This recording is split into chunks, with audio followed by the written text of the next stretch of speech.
اعوذ باللہ من الشیطان الرجیم۔ تختی نمبر 11 مشق سکون۔ بسم اللہ الرحمن الرحیم۔ مشق سکون یعنی جزم والی تختی یا مشق۔ آج ہم اس تختی کا 46 ورڈ یا 46واں لفظ پڑھیں گے۔ سب سے پہلے سلامت کو جزم کہتے ہیں۔ جزم والے حروف ایک ہی بار پڑھے جاتے ہیں پچھلے والے حرف کے ساتھ ملا کر یا جوڑ کر، اور جس پہ یہ جزم ہوتی ہے اس کو سکون دے دیتے ہیں یعنی ساکن کر دیتے ہیں حرف کو۔ دوسرا رول ہوتا ہے حروف قلقلہ کا۔ حروف قلقلہ 5 ہوتے ہیں: با، جیم، دال، تو، قاف۔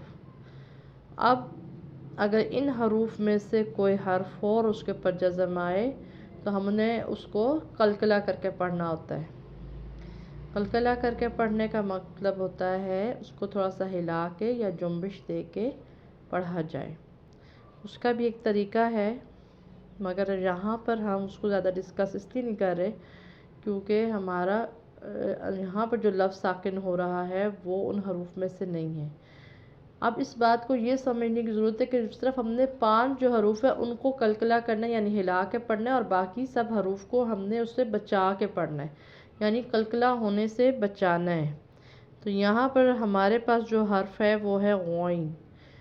غین تھوڑا موٹا کر کے پڑھنا ہوتا ہے، پر کر کے، آواز کو بھاری کر کے، تو اس کو ہم نے قلقلہ ہونے سے بچانا ہے۔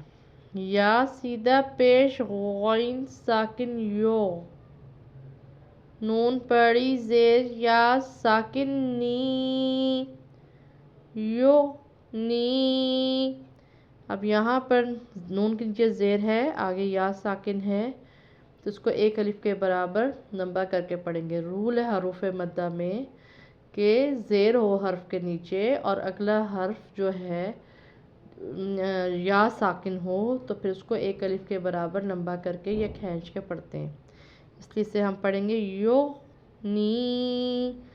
اس کو غلطی سے بھی یو نہیں کر دینا یا لاپرواہی سے اس کو یو نہیں پڑھنا، وہ کیا تو پھر وہ قلقلہ ہو جائے گا، اس لیے اس کو پڑھنا ہے یو نی، یو نی۔ تلفظ کا بھی خیال کرنا ہے، پریکٹس کریں، جلد آ جائے گا۔ اللہ حافظ۔